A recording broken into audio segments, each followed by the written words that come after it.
Hello అందరికీ welcome back to my channel. ఇవాళ అయితే ఫస్ట్ టైం ఎగ్ బిర్యానీ అయితే ట్రై చేస్తున్నాం. ఫస్ట్ టైం ట్రై చేసిన చాలా బాగా వచ్చింది. టేస్ట్ మాత్రం సూపర్ ఉంది. మీరు కూడా ట్రై చేయండి. ముందుగా మన ఛానల్ కొత్త వాళ్ళు ఎవరైనా ఉంటే ఛానల్ని సబ్స్క్రైబ్ చేయండి. ఈ ఎగ్ బిర్యానీ అయితే పప్పు కుక్కర్లో అయితే ట్రై చేస్తున్నాము. కుక్కర్లో అయితే ఒకటేసారి అవుతుందని ఇంకా దీంట్లో అయితే ట్రై చేస్తున్నాం అనమాట. చాలా బాగా వచ్చింది. ఫస్ట్ మనం కుక్కర్ పెట్టుకొని ఆయిల్ వేసుకొని ఫస్ట్ మనం బిర్యానీ ఆకు ఇంకా యాలకులు లవంగాలు అయితే వేసుకోవాలి. ఇంట్లో ఉన్న వాటితోటే చేస్తున్నాం మనం అనమాట. అవన్నీ కాసేపు వేయించిన తర్వాత మళ్ళీ ఉల్లిపాయ ముక్కలు అయితే వేసుకోవాలి. అవన్నీ వేసుకున్నాక ఇంకా గ్రీన్ చిల్లీ అయితే చిన్నగా కట్ చేసి కరివేపాకు అవన్నీ వేసుకోవాలి.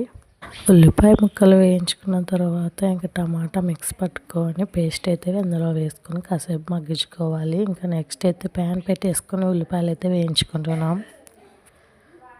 ఉల్లిపాయలు అయితే రెడ్గా అయ్యేలాగైతే వేయించుకోవాలి. ఇంక ఇదైతే కాసేపు మగ్గించుకున్న తర్వాత ఇంకా ఉప్పు పసుపు కారం అయితే వేసుకోవాలి అనమాట. అన్నీ వేసుకున్న తర్వాత కాసేపు అయితే మగ్గించుకోవాలి. ఇంకా నెక్స్ట్ బౌల్లో అయితే ఉల్లిపాయ ముక్కలు అయితే వేసుకుంటున్నాము. ఇంకా అవి బాగా రెడ్గా అయ్యేలైతే వేయించుకోవాలి. ఇంకో సైడ్ ఏమో బిర్యానీ అయితే ఇంకా మనకి కర్రీ అయితే రెడీ అయిపోయింది. ఇంకా కాసేపు ఇంకా మగ్గించుకున్న తర్వాత ఇలా అయితే కలుపుకోవాలి. కలుపుకున్న తర్వాత పెరుగు వేస్తే యాడ్ చేయాలి ఇందులోకి. ఇంకో సైడ్ బాగా ఉల్లిపాయలు అయితే వేయించుకొని పెట్టుకున్నాం. ఇంకా నెక్స్ట్ వచ్చేసి బిర్యానీలో అయితే మసాలా వేసుకుంటున్నాము. మసాలా వేసుకున్న తర్వాత ఇంకా లాస్ట్లో ఇంకా పెరుగు అయితే యాడ్ చేస్తున్నాము. ఇంకా అల్లం వెల్లుల్లి పేస్ట్ అవన్నీ కలిపేసుకోవాలి. ప్రతిసారి బిర్యానీ చేసుకునేటప్పుడు అయితే అన్నం పక్కకు ఉడికించుకొని అయితే కలుపుకునే వాళ్ళం. కానీ ఈసారి అయితే ఇలా ట్రై చేస్తున్నాం అన్నమాట. బాగా వస్తుందో లేదో అనుకున్నాం కానీ పర్ఫెక్ట్గా బాగానే వచ్చింది.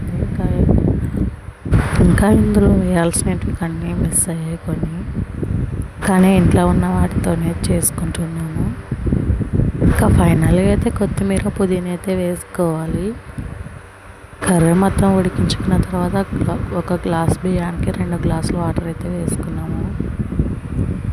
ఇంకా ఉడికించుకున్న గుడ్లను అయితే పీల్ తీసేసుకొని ఇంకా అందులో వేయించుకోవాలి. బౌల్లో పసుపు ఉప్పు వేసుకొని ఇంకా ఉల్లిపాయలు అయితే వేయించుకున్న తర్వాత ఇంకా ఎగ్స్ కూడా అందులోనే వేయించుకున్నాము.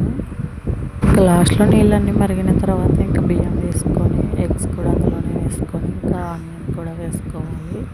ఇంకా 2 విజిల్స్ తర్వాత తీసి చేసి చాలా బాగుంటుంది. ట్రై చేయండి. వీడియో ఇంకా బిర్యానీ అయిన తర్వాత అయితే వీడియో తీయలేకపోయాను. వీడియో నచ్చితే లైక్